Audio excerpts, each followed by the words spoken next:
Hello दोस्तों, स्वागत है आपका अपने चैनल पजल मेनिया बितंकुर में।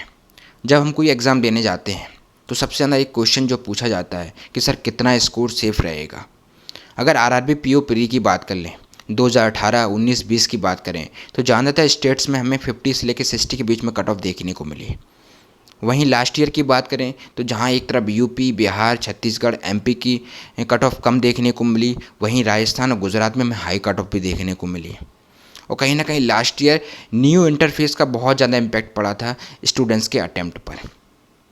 अगर आरआरबी के एग्ज़ाम की बात कर लें तो सब कुछ हमें एग्ज़ाम में देखने को मिलता है, चाहे वो क्वांटिटी 1, क्वांटिटी 2 हो, डेटा सफिशिएंसी हो, कैसलेट हो, इनपुट आउटपुट हो, किसी ना किसी सेक्टर में हमें देखने को मिल जाता है।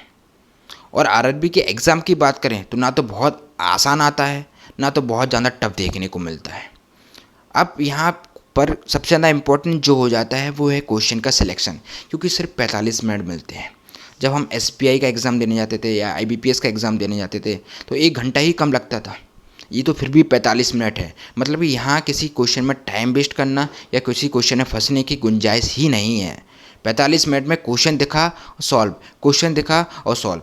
बहुत सारे स्टूडेंट्स क्या करते हैं कि शुरुआत पहले क्वेश्चन से ही कर देते हैं, जो पहला क्वेश्चन आया वहीं से शुरुआत कर दी।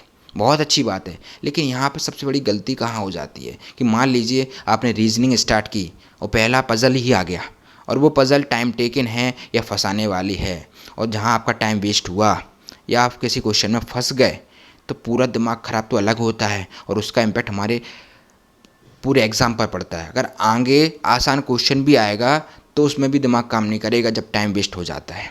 तो आप शुरुआत वहाँ से कीजिए जो आपको बिल्कुल 100% पक्का है कि इसमें नंबर मिलने ही हैं हमें। जैसे इनइक्वालिटी हुई, अल्फ़ा न्यूमेरिक सीरीज़ हुई, कोडिंग डिकोडिंग हो गई, उसके बाद आपकी सिलोगिज्म हो गए। जहाँ आप कम समय में 12-15 क्वेश्चन कर लेंगे, कॉन्फिडेंस आपका अपने आप आ जाएगा और क्वेश्चन का सिलेक्शन अपने आप आपका अच्छा हो जाएगा कि कौन सा क्वेश्चन हमें करना है, कौन सी पज़ल हमें छोड़नी है।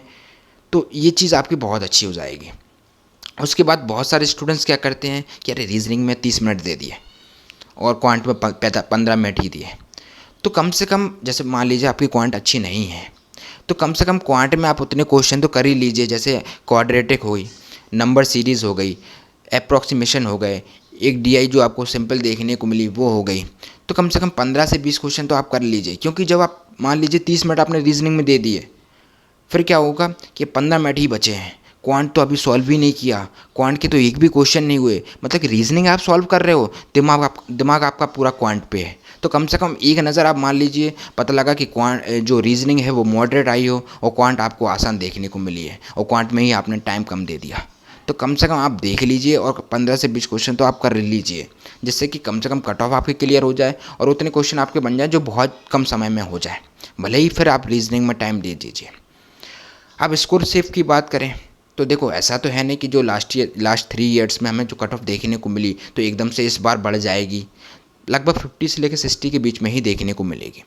अगर आपका जो क्वेश्चन का सिलेक्शन बहुत अच्छा रहा, एक्यूरेसी आपकी बहुत अच्छी रही है, फिर आपके बाद चाहे आप 50 आप अटैम्प्ट करके आएँ, चाहे 55 चाहे 60, बिल्कुल आप प्री के बाद मेंस में लग जाइए। इसलिए एक्यूरेसी बहुत अच्छी, बहुत इंपॉर्टेंट है, क्वेश्चन का सिलेक्शन बहुत ज़्यादा इंपॉर्टेंट रहेगा। और एक चीज़ और इम्पॉर्टेंट है कि आप एग्ज़ाम में ये मत सोचिए कि एग्ज़ाम का लेवल हमें ही टफ लग रहा है, हाँ हमसे ही क्वेश्चन नहीं बन रहे हैं और उसमें आप एक्स्ट्रा क्वेश्चन लगा दें। टफ लग रहा है तो आप सभी को टफ लगेगा, इसलिए आप उतने ही क्वेश्चन करके आइए जितने आप पे बन रहे हैं। बाकी आप मेहनत कर रहे हो, मॉक टेस्ट आप दे ही रहे होगे, तो कमेंट में ज़रूर बताएं क्या मॉक टेस्ट में स्कोर बन रहा है। और मॉक टेस्ट के स्कोर को लेकर परेशान ना हो, क्योंकि मॉक टेस्ट का जो लेवल है वो एग्ज़ाम के लेवल से ज़्यादा ही रहता है और जैसे जैसे आप मॉक टेस्ट लगाते जाते हो उसका लेवल भी बढ़ता जाता है। इसलिए उसकी कट ऑफ को लेकर परेशान ना हो, आप मॉक टेस्ट दीजिए। जो भी एक्सपेरिमेंट करना आप मॉक टेस्ट में कर लीजिए, एग्ज़ाम में कोई भी एक्सपेरिमेंट नहीं करना है। आपकी जो स्ट्रेटजी मॉक टेस्ट में कंटिन्यू रही है, जो मॉक टेस्ट में आप स्कोर अच्छा कर रहे हैं जिस स्ट्रेटजी से, वही स्ट्रेटजी आपको एग्ज़ाम में फॉलो करना है। बाकी मेहनत करते रहिए, 100% इस साल के एग्ज़ाम में आपको सफलता मिलेगी। बाकी मिलते हैं फिर नेक्स्ट वीडियो में, जब तक के लिए धन्यवाद।